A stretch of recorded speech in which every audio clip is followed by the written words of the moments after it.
நீதிநெறி கதைகள். கதையோட தலைப்பு பரோட்டா பீட்சா. உங்களில் யார் யாருக்கெல்லாம் பரோட்டா மற்றும் பீட்சா பிடிக்குமோ நம்மளோட சேனலை சப்ஸ்கிரைப் பண்ணிக்கோங்க. வாங்க இப்போ கதைக்குள்ளே போகலாம். ராஜேந்திரனுக்கு கல்யாணமாகி 2 குழந்தைங்க பிறந்துட்டாங்க. முதல்ல பெண் குழந்தை, அதுக்கப்புறம் ஆண் குழந்தை. 2 பேருமே ஸ்கூல் படிக்கிறாங்க. ஒரே ஸ்கூல் தான், ஒன்றாவே போயிட்டு ஒன்றாவே வந்துடுவாங்க. ஸ்கூலு அவங்க வீட்டிலருந்து ஒரு 1.5 கிலோமீட்டர் தூரம். தினமுமே நடந்து போயிட்டு நடந்து தான் வருவாங்க.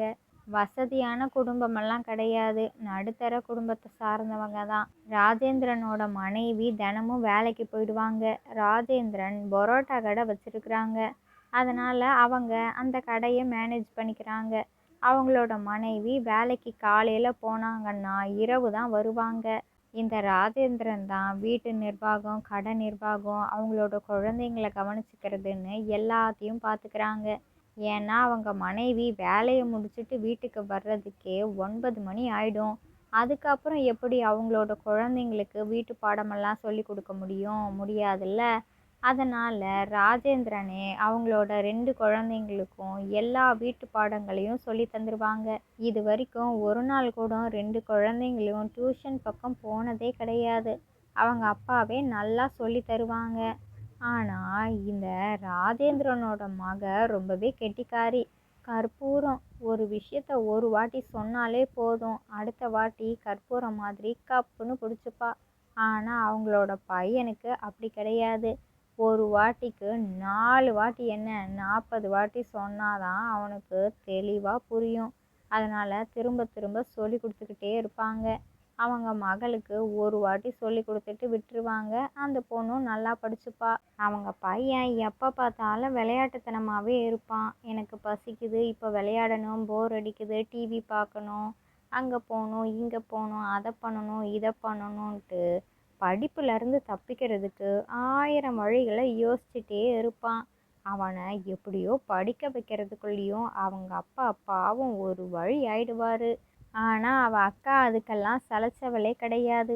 நீ மட்டும் ஒழுங்காக படிக்கலைன்னு வச்சுக்கோயேன், இன்னைக்கு அம்மா வந்ததுக்கப்புறம் உன்னை நான் எப்படி மாட்டி விடுறேன் பாருன்னு சொல்லுவாளா. அவங்க அம்மாவுக்கு அந்த பையன் ரொம்பவே பயப்படுவான். அம்மாட்ட மாட்டி விட்டுருவான்னு சொன்னால் போதும், இல்லைக்கா நீ அம்மாட்டெல்லாம் எதுவும் சொல்லாதக்கா, நான் படிச்சிடுறேன் அப்படின்ட்டு அமைதியாக படிச்சிருவான். அவங்க அப்பாவுக்கு சிரிப்பாக இருக்கும். ஒரு பிள்ளை சொல்கிறத கேட்குது, நல்லா சீக்கிரமாக படிச்சிருது. இன்னொன்று பாரு, சொல்கிறதையே கேட்குறது கிடையாது, பயந்ததுக்கப்புறம் ஆட்டோமேட்டிக்காக படிப்பேன்னு படிச்சிடுறான். சரி இவனுக்கு எப்போ தான் விவரம் வரப்போதோ தெரியல. அம்மானா அப்படி பயப்படுறானே, என்கிட்ட நான் நல்லா அடிமைக்கு கொடுக்குறான். எனக்கும் அவன் மேலே கோவப்படுறதுக்கு வரவே மாட்டேங்குது. என்னதான் இருந்தாலும் நம்ம பையன்தானே அப்படின்ட்டு சரியாக போயிடுவான் அப்படின்ட்டு விட்டுருவாங்க. இப்படி இருந்தாலும் இவங்களோட வீடு ரொம்ப ஜாலியாக இருக்கும். அன்னைக்கு ஒரு நாள் அப்படி தான் அந்த 2 பசங்களும் ஸ்கூலுக்கு போயிட்டு வந்துட்டு இருக்கும் பொழுது ஒரு புதுசாக பீட்சா கடை ஒன்று திறந்துருக்குறாங்க. அந்த பையனுக்கு அது என்ன கடைன்னு தெரியல, ஆனால் ஏதோ சாப்பிட்ற பொருள் தான் விற்கிறாங்கன்னு மட்டும் நல்லா தெரிஞ்சிருச்சு. அந்த பொண்ணுக்கு நல்லாவே தெரிஞ்சிருச்சு. ஓஹோ, பீட்சா கடையா, எப்படி இருக்கும்னு தெரியலையே, புதுசாக நம்ம ஊரில் கடை திறந்துருக்குறாங்க. சரி, ஒரு நாளைக்கு நம்ம அப்பாட்ட சொல்லி வாங்கி சாப்பிடலாம் அப்படின்னு நினச்சிக்கிட்டா. டேய், அங்கே பார்த்தியா பீட்சா கடை, இது தாண்டா பீட்சா, நம்ம ஃபோன்லலாம் பார்த்துருக்குறோம்ல, இந்த சீஸ் எல்லாம் போட்டு செய்வாங்களே, இது தாண்டா ரொம்ப நல்லா இருக்குமாமே, நம்ம ஒரு நாளைக்கு அப்பா கூட வந்து சாப்பிடலாம், சரியா? சரி வாடா, நேரமாச்சு, நம்ம 2 பேரும் இந்த கடையவே வேடிக்கை பார்த்துட்டு இருந்தோம்னா வீட்டுக்கு போய் வீட்டு பாடத்தெல்லாம் யார் செய்வா, வா வா அப்படின்ட்டு கூப்பிடுறா. அக்கா இருக்கா ஒரு நிமிஷம், அந்த கடையே எவ்வளோ லைட்டெல்லாம் போட்டு பளிச்சுன்னு இருக்கு, கடை ரொம்ப அழகாக இருக்குல்ல, எனக்கு பார்த்துட்டே இருக்கணும் போல் இருக்குது, நம்ம வேணும்னா இன்றைக்கே வாங்கி சாப்பிடலாமா? என்னோட வயிறு வேற பசிக்குது, பீட்சா கடைக்குள்ளே போய் சாப்பிடுன்னு சொல்லிகிட்டே இருக்குக்கா. நம்ம அப்பாவை கூட்டிகிட்டு வந்து இப்போவே வாங்கி சாப்பிடலாம். நாளா இன்றைக்கே வாங்கி சாப்பிட்டோம்னா நமக்கும் ரொம்ப ஜாலியாக இருக்கும்ல. வா சீக்கிரம் போகலாம், வாக்கா. இவ்வளோ நேரமா என்ன நீ வா வான்னு சொல்லிட்டு இப்போ நீ நின்றுட்டுருக்கிறியே, வேகமாக வாக்கா அப்படின்ட்டு அந்த 2 பசங்களும் அவங்களோட வீட்டுக்கு வந்துட்டாங்க. அப்பா அப்பா எங்கே இருக்கீங்கப்பா? சீக்கிரமாக வாங்க. கடைக்கு போயிட்டு வந்துட்டீங்களா? சரி சரி, காசு நிறையா வச்சுருக்கிறீங்கல்ல, நம்ம பீட்சா கடைக்கு போயிட்டு வரலாம், வாங்கப்பா வாங்க. அக்கா அக்கா நீயும் போய் யூனிஃபார்மை மாற்று, நானும் யூனிஃபார்மை மாற்றிட்டு வரேன். அப்பா நம்ம ஊரில் ஒரு புதுசாக பீட்சா கடை திறந்துருக்குறாங்க, அந்த கடையை தான் நான் சொல்லிகிட்ருக்கிறேன். வாங்கப்பா நீங்களும் போய் கிளம்புங்க, இப்போவே நாம் போகிறோம். கிளம்புங்க கிளம்புங்க, நான் போயிட்டு வரேன் அப்படின்ட்டு அவன் யூனிஃபார்மெல்லாம் மாற்றிட்டு வந்துட்டான். ஆனால் அவங்க அக்கா கிளம்பாம யூனிஃபார்மை மட்டும் மாற்றிட்டு வந்து அப்படியே அமைதியாக உட்காந்துட்ருக்குறா. அவங்க அப்பாவுக்கு ஒன்றுமே புரியல. டேய் என்னடா நீனு, அவன் என்னம்மா சொல்லிகிட்ருக்குறான்? நீ என்னடானா போனோனையும் யூனிஃபார்மை மாற்றிட்டு இப்போவே வந்து உட்காந்துட்ருக்குற. அவன் என்னடான்னா ஏதோ பீட்சாங்கிறான், வாங்க கடைக்கு போகலாங்கிறான். எனக்கு ஒன்றும் புரியலையே. என்ன சொல்கிறான்? நம்ம ஊரில் புதுசாக பீட்சா கடை ஏதாவது திறந்துருக்குறாங்களா அப்படின்ட்டு கேட்குறாங்க. ஆமாப்பா ஆமாம், அந்த கடையை வழியில் பார்த்துட்டோம். நானும் பார்த்தேன், அவனும் பார்த்தான். நான் வேற இதுதான்டா பீட்சான்னு சொல்லிட்டேன். அங்கேயே எனக்கு என்னோடய வயிறு பசிக்குது, அந்த பீட்சா கடைக்குள்ளே போன்னு சொல்லுது, அப்படி இப்படின்னு 1008 காரணத்தை சொல்லிவிட்டு நம்ம வீட்டுக்கு போய் இப்போவே அப்பாவை கூட்டிகிட்டு வந்து அந்த பீட்சா கடைக்குள்ளே போய் பீட்சாவை சாப்பிட்ணுன்ட்டு கூட்டிகிட்டு வந்திருக்கிறான். அதைத்தான் உங்ககிட்டயும் வீட்டில் வந்து சொல்லியிருக்கிறான், வேறு எதுவும் இல்லைப்பா அப்படிங்கிறா. ஓ அப்படியாடா செல்லம், நான் ஏற்கனவே அப்பா வீட்டில் நிறையா சமைச்சு வச்சுட்டேனே. இப்போ நாம் பீட்சா கடைக்கு போய் பீட்சா சாப்பிட்டோம்னா நம்ம வீட்டில் சமைச்சது எல்லாமே வீணாக போயிடும்ல. இன்னொரு நாளைக்கு கண்டிப்பாக அப்பா உங்கள் 2 பேரையும் கூட்டிகிட்டு போய் பீட்சா வாங்கி தருவானா, சரியா அப்படிங்கிறாங்க. ஆ இல்லவே இல்லை, எனக்கு இன்றைக்கே தான் வேணும். புதுசாக கடை திறந்துருக்குறாங்கன்னு நான் சொல்லிகிட்ருக்கிறேன். நீங்கள் என்னடான்னா நான் சமைச்சு வச்சுட்டேன், அது வீணாக போயிடும்னு சொல்லிகிட்ருக்கிறீங்க. ஒரு நாள் தானே, ஒரு நாள் தானேப்பா, ஏன்ப்பா இப்படி பண்ணுறீங்க? இங்கே பாருடா வரேன்னு நீ சும்மா அடம் பிடிச்சிட்டே இருக்காத, நான் அம்மாட்ட சொல்லிடுவேன். அப்பாட்டனா நீ ரொம்ப தான் நீ பேசுகிற வாயே. அம்மாட்டனா இப்படி பேசுவியா சொல்லு? அம்மானு பேச்சு எடுத்தாதான்டா நீ வாயை மூடுவ. நீ தானக்கா சொன்ன சாப்பிட்லாம் சாப்பிட்லான்ட்டு, இப்போ என்ன நீ பேச்சை மாற்றி பேசுகிற அப்படிங்கிறான் அந்த பையன். ஏய் நான் எங்கடா சொன்னேன்? நான் என்ன சொன்னேன் முதல்ல? என்னைக்காச்சும் ஒரு நாள் வாங்கி சாப்பிட்லான் தான் நான் சொன்னேன். இன்றைக்கே இப்போவே வாங்கி சாப்பிட்ணுன்ட்டெல்லாம் நான் சொல்லவே இல்லை. நீ தான் பிடிவாதம் பிடிச்சிட்டே இருக்கிற. வீட்டில் தான் சாப்பாடு இருக்குதுல்ல, அதை ஒழுங்காக சாப்பிடேன். அதை சாப்பிட்றதுக்கு உனக்கு முடியலையா? இதில் பீட்சா சாப்பிட போகிறாராம் தோற. சாப்பாடை வீணாக்கலாமாடா சொல்லு? ஆ ஒரு நாள் கூட நம்ம சாப்பாடை வீணடிக்கவே கூடாது. நீ எதுனாலும் அம்மாக்கிட்டேயே கேட்டுக்கோ. அப்பா நீங்கள் அமைதியாக இருங்கப்பா, அவன் இப்படி தான் ஏதாவது சொல்லிகிட்டே இருப்பான். நீங்கள் போயிட்டு சமைச்சி வச்சதை எடுத்துகிட்டு வாங்கப்பா, நாங்கள் சாப்பிட்றோம். அவன் சாப்பிடுவான், சாப்பிட்லன்னா நான் பார்த்துக்கிறேன் அப்படிங்கிறா. சரி சரி 2 பேரும் சண்டை போடாதீங்க, நான் கண்டிப்பாக கூட்டிகிட்டு போகிறேன்னு சொல்லிட்டேன்ல, ஒரு நாள் கூட்டிகிட்டு போகிறேன். இன்றைக்கி ஒரு நாள், ஒரே ஒரு நாள் மட்டும் அப்பா செஞ்சதை அட்ஜஸ்ட் பண்ணி சாப்பிட்டுக்கோங்க. கண்டிப்பாக நான் வாங்கி தருவேன்னா வாங்கி தருவேன்ட்டு அடுப்படிக்குள்ளே போய் அவங்க சமைச்சதை ராஜேந்திரன் எடுத்துகிட்டு வந்து வச்சுட்டாங்க. எல்லாத்துக்கும் தட்டில் வச்சு தராங்க. அந்த பொண்ணும் அமைதியாக சாப்பிட ஆரம்பிச்சிட்டா. ஆனால் அந்த பையனுக்கு கோபம் குறையவே இல்லை. சாப்பிட்றதுக்கு நான் வரவே மாட்டேன், நீங்கள் 2 பேருமே எல்லாத்தையும் சாப்பிட்டுக்கோங்க, நான் அம்மா வர்ற வரைக்கும் இப்படியே தான் இருப்பேன். அது மட்டுமா, பீட்சா வாங்கி சாப்பிட்ற வரைக்கும் நான் சாப்பிடவே மாட்டேன் அப்படின்ட்டான். என்ன பண்ணுறதுன்னே தெரியல. எவ்வளவோ சொல்லி பார்த்துட்டாங்க, ஆனால் அவங்க பையன் சாப்பிட்றதுக்கு தயாராகவே இல்லை. அதுக்கப்புறம் என்ன, ராஜேந்திரனும் சாப்பிடல. அவங்க அம்மா வீட்டுக்கு வர்றதுக்கும் ரொம்ப நேரமாயிடுச்சு. இவங்க 3 பேரும் தூங்கிட்டாங்க. மறுநாள் காலையிலையும் விடிஞ்சிருச்சு. அவங்க அம்மா காலையிலேயே வேலைக்கும் கிளம்பி போயிட்டாங்க. பார்த்தா ராஜேந்திரனோட பையனுக்கு காய்ச்சல் ரொம்ப அதிகமாக இருக்குது. மேலே அவ்வளோ சூடாக இருக்குது. தூக்கத்திலேயே அந்த பையன் பீட்சா வேணும், எனக்கு பீட்சா வேணும் அப்படின்ட்டு அழுதுகிட்டே இருக்கிறான். பீட்சா சாப்பிடாம இருந்ததுக்கு இப்படி ஒரு ஜுரம் வரும்ன்ட்டு அவன் எதிர்பார்க்கவே இல்லை. அதுலேயும் அவங்க அப்பாவுக்கு ரொம்ப பயமாயிடுச்சு. அட கடவுளே, இவன் பீட்சாவை நேற்றே சாப்பிட்ருந்துருக்கலாமோ என்னமோ, நான் வாங்கி கொடுக்காதது தப்பாக போச்சு. இப்போ பாரு காய்ச்சல் வந்துருச்சே. இப்படியா இந்த பையன் அடம் பிடிப்பான்? ரொம்ப சேட்டை பண்ணுறானே, இவனுக்கு நான் எப்படி தான் புத்திமதி சொல்கிறதுனே தெரியல. பயமுறுத்தி பயமுறுத்தி எப்படி வைக்க முடியும்? ஒரு சொல்லுல கேட்கணும், இவன் கேட்க மாட்டேங்கிறான். வேற என்ன பண்ணுறது இப்போ? ஆஸ்பத்திரிக்கு தான் கூட்டிகிட்டு போகணுன்ட்டு. டேய் தம்பி எழுந்திரி, ஆஸ்பத்திரிக்கு போயிட்டு வருவோம் அப்படிங்கிறாங்க.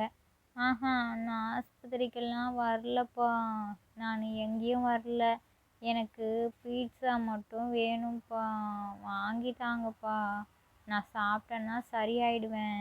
அப்பா எனக்கு பீட்சா வேணும், பீட்சாப்பா அப்படின்ட்டு அந்த காய்ச்சல்லையும் பீட்சாவை கேட்குறான் அவங்க அப்பாட்ட. டேய் என்னடா நீனு கொஞ்சமாவது அறிவோட பேசுறியா? காய்ச்சலுக்கு யாராச்சும் பீட்சா சாப்பிடுவாங்களா அப்படின்ட்டு அவங்க அக்காவுக்கு கோபம் வந்துருச்சு. சரி சரி விடு விடுமா அப்படிங்கிறாங்க அவங்க அப்பா. போங்கப்பா, நீங்கள் அவன் எது கேட்டாலும் சரி சரி சரி சரின்னே போகிறீங்க. அதனால தான் இவன் இவ்வளோ பிடிவாதம் பிடிக்கிறான். இன்னைக்கு காய்ச்சலே வந்துருச்சு. அப்போ கூட பாருங்க அவனோட எண்ணம் பீட்சாவிலேயா இருக்கும். அம்மாவுக்கு வேணும்னா நான் ஃபோன் பண்ணவாப்பா அப்படின்ட்டு கேட்குறா. ஆஹா, அதெல்லாம் வேண்டாம் வேண்டாம், அம்மாவே பாவம் காலையில் மீட்டிங் இருக்குங்கிறதுனால சீக்கிரமாக போயிட்டாங்க. இரவு வர்றதுக்கும் ரொம்ப லேட் ஆகும். எதுவும் சொன்னோம்னா பதறிட போகிறா. அதனால் நம்மளே சமாளிச்சுக்க வேண்டியது தான். இவனுக்கு பீட்சா தானே, பீட்சா வாங்கி கொடுத்தோம்னா காய்ச்சலெல்லாம் காணாமல் போயிடும். அதுக்கு நான் ஒரு வழி பண்ணுறேன் அப்படிங்கிறாங்க. ஆ, உங்களுக்கு பீட்சா செய்ய தெரியுமாப்பா? பரோட்டா தானே செய்வீங்க, பரோட்டா மாஸ்டர் ஆச்சே நீங்கள் தான். உங்களுக்கு எப்படி பீட்சா செய்ய தெரியும்? முன்ன பின்ன செஞ்சதே கிடையாதே. அப்போ எப்படி? நம்ம வீட்லேயும் அது செய்யறதுக்கு தேவையான எந்த பொருளுமே இல்லையே. அப்போ எப்படி செய்வீங்க? என்னப்பா பண்ண போகிறீங்க அப்படின்ட்டு கேட்குறா. அதெல்லாம் நான் பார்த்துக்கிறேன். சரி நீங்கள் 2 பேரும் வீட்லேயே இருங்க, அப்பா கொஞ்ச நேரத்தில் வந்துடுவேன். சந்தை வரைக்கும் தான் போகிறேன், சீக்கிரமாக வந்துடுவேன் சரியா அப்படின்ட்டு கிளம்பிட்டாங்க. சரிப்பா, நான் தம்பியை பார்த்துக்கிறேன்ட்டு அந்த பாப்பா அவங்களோட தம்பியை கவனிச்சுக்கிறா. 2 பேருமே ஸ்கூலுக்கு போகலை. அவங்க அப்பாவும் சந்தைக்கு போயிட்டு பீட்சா செய்கிறதுக்கு தேவையான எல்லா பொருட்களையுமே வாங்கிட்டு வந்துட்டாங்க. ஓஹோ, பீட்சா இப்படி தான் செய்யணுமா? நம்ம ஏன் வெறும் பீட்சாவை செய்யணும்? பரோட்டா மாஸ்டரில் நம்ம பரோட்டா பீட்சா செய்ய வேண்டியதா அப்படின்ட்டு பரோட்டா பீட்சாவையே செய்கிறாங்க. ரொம்ப சூப்பராக வந்திருக்குது. ஏ ஏ 2 பேரும் வாங்க வாங்க, அப்பா பீட்சா செஞ்சுட்டேன், எப்படி இருக்குன்னு சாப்பிட்டு பாருங்க, வாங்க வாங்க அப்படின்ட்டு கூப்பிடுறாங்க. இதோ வந்துட்டேன்ப்பா அப்படின்ட்டு அந்த பொண்ணும் வந்து சாப்பிட்டு பார்க்குறா. ரொம்ப டேஸ்ட்டாக இருக்குப்பா. இது என்னப்பா வித்தியாசமாக இருக்குது, பரோட்டாவில் பீட்சா, நீங்கள் வேற லெவல்ப்பா அப்படிங்கிறா. சரிம்மா செல்லம், தம்பியவும் போய் கூட்டிகிட்டு வா, அவன் தான் பாவம் பீட்சா பீட்சான்னு இருந்தான், போய் கூட்டிகிட்டு வாயேன் அப்படிங்கிறாங்க. ஆஹா, எனக்கு பரோட்டா பீட்சாலாம் வேண்டாம். எத்தனை முறை நான் பரோட்டாவை சாப்பிட்டு சாப்பிட்டு நாக்கெல்லாம் சலிச்சு போயிடுச்சு, புளிச்சு போச்சு, எனக்கு வேண்டவே வேண்டாம் அப்படிங்கிறான். என்னடா நீனு, உனக்காக அப்பா எவ்வளோ கஷ்டப்பட்டு கடைக்கு போய் பீட்சா செய்கிறதுக்கு தேவையான பொருட்களெல்லாம் வாங்கிட்டு வந்து புதுவிதமாக ஏதாவது செஞ்சு கொடுக்கணுன்ட்டு பரோட்டா பீட்சா செஞ்சு கொடுத்தா, எப்படி பேசுகிறான் பாருங்கப்பா. இவனுக்காகவாப்பா நீங்கள் இவ்வளோ கஷ்டப்பட்டு பரோட்டா பீட்சா செஞ்சீங்க அப்படிங்கிறா. சரிம்மா, அவன் சாப்பிடுவான், உடம்பு சரியில்லைல்ல, அதனால தான் இப்படி ஏதாவது பேசிகிட்டு இருப்பான். வாடா வந்து சாப்பிடு, இல்லைன்னா அப்பா ஊட்டி விடவா அப்படிங்கிறாங்க. இல்லைப்பா, எனக்கு வேண்டாம் வேண்டாம் அப்படிங்கிறான். அப்பா, அவன் பண்ணுறதெல்லாம் பார்த்தா எனக்கு ரொம்ப கோபமாக வருது, போய் அடித்து விட்டுருவேன் அப்படிங்கிறா. இரு இரு, எதுக்கு இப்போ நீ இவ்வளோ கோவப்படுற? ஆ, பசிக்காத வரைக்கும் தான் எல்லாரும் அமைதியாக இருப்பாங்க. வயிறு பசி கில்ல ஆரம்பிச்சிருச்சுன்னு வச்சுக்கோயேன், யார் தடுத்தாலும் சாப்பிடாம இருக்கவே முடியாது. அதுக்காக தான் அவன் காத்துக்கிட்டு இருக்கிறான். இருக்கட்டும் இருக்கட்டும், இன்னும் எவ்வளோ நேரத்துக்கு அவன் சாப்பிடாம இருக்க போகிறான்? நேற்று இரவு சாப்பிடல, இன்னைக்கு காலையில், அதுக்கு மேலே அவனுக்கு தாக்கு பிடிக்காது. நீ வேணும்னா பாரு, அவன் சாப்பிடுவான் அப்படின்ட்டு அப்பாவும் பொண்ணும் பேசிக்கிட்டாங்க. அவங்க அப்பா சொன்ன மாதிரியே அந்த பையனுக்கு வயிறு பசி கில்ல ஆரம்பிச்சிருச்சு. இதுக்கு மேலேயும் நம்மளால் பட்னியாக கிடக்கவே முடியாது. நம்ம எதுக்கு பாரபட்சம் பார்த்துக்கிட்டு இருக்கணும்? வீட்டில் என்ன இருக்குதோ அதனாலும் சாப்பிட்றணும் அப்படின்ட்டு சமையல் அறைக்குள்ளே வரான். அவங்க அப்பா செஞ்சு வச்ச பரோட்டா பீட்சா இருக்குது. ஆஹா, வாசனையாக இருக்குதே. அப்போ அதை கொடுத்துருக்கும் பொழுதே சாப்பிட்ருந்தா சுட சுட சூப்பராக சாப்பிட்ருந்துருக்கலாம். எல்லாம் எனக்கு தேவை தான். சரி சரி இப்போவும் ஒன்றும் ஆயிடல, இப்போவே நான் சாப்பிட்றேன் அப்படின்ட்டு அந்த பீட்சாவை எடுத்து சாப்பிட்றான். வாவ்! இவ்வளோ டேஸ்ட்டாக இருக்குது, ரொம்ப நல்லா இருக்கே! இதையா நான் வேண்டாம் வேண்டான்னு சொன்னேன். ரொம்ப ரொம்ப நல்லா இருக்குதே! இது மாதிரி ஒரு பீட்சாவை நான் சாப்பிட்டதே கிடையாது. அப்பா வேற லெவல் அப்படின்ட்டு அவனுக்கே அவன் சொல்லிக்கிறான். அதை எல்லாத்தையும் அவங்க அப்பா சமையல் கட்டு வாசலில் நின்றுக்கிட்டு பார்த்துட்ருக்குறாங்க. சிரிப்பு தாங்க முடியல, சிரிச்சிட்டாங்க. அவனும் மாட்டிக்கிட்டான். அப்பா மன்னிச்சிருங்கப்பா, நீங்கள் செஞ்ச பரோட்டா பீட்சா ரொம்ப நல்லா இருக்கு. இதுக்கப்புறம் நான் இப்படி அடமெல்லாம் பிடிக்க மாட்டேன். நீங்கள் எது செஞ்சு தந்தாலும் நான் அதை ஆசையாக சாப்பிடுவேன் அப்படிங்கிறான்.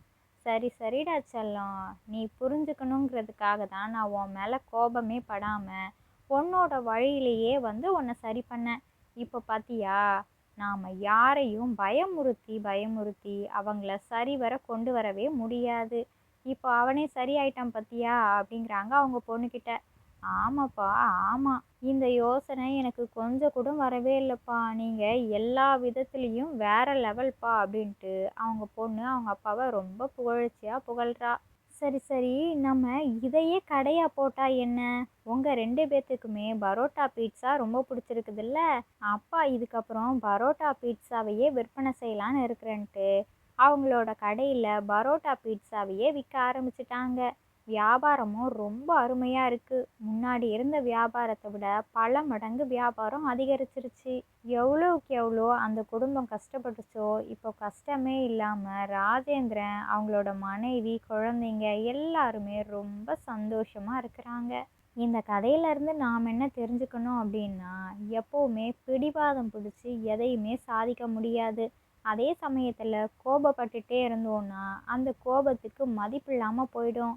அதனால் என்ன பண்ணலான்னா, அவங்களோட போக்கிலேயே போய் அவங்களோட தவறுகளை சுலபமாக சரி செஞ்சிடலாம். அதுக்கப்புறம் இன்னொரு முக்கியமான விஷயம் என்னன்னா, புதிய முயற்சி கூட நமக்கு மிகப்பெரிய வெற்றியாக அமையலாம். அதனால் இதை செய்யலாமா வேண்டாமான்னு யோசிக்கிறத விட்டுட்டு நாம் கண்டிப்பாக நம்ம ஜெயிப்போன்னு ஒரு முடிவை எடுப்போம். நிச்சயமாக ஜெயிச்சிடலாம். இந்த கதை பிடிச்சிருந்தா லைக் பண்ணுங்கள், ஷேர் பண்ணுங்கள். உங்களோட கருத்துக்களை கமெண்ட் பாக்ஸில் கமெண்ட் பண்ணிவிடுங்க. இது மாதிரி சுவாரஸ்யமான கதைகளெல்லாம் பார்க்கணுமா? ப்ளீஸ் நம்மளோட சேனலை சப்ஸ்கிரைப் பண்ணிக்கோங்க. இதோட இன்னொரு சூப்பராக சுவாரஸ்யமான கதைகள் வீடியோவில் பார்க்கலாம். Okay bye.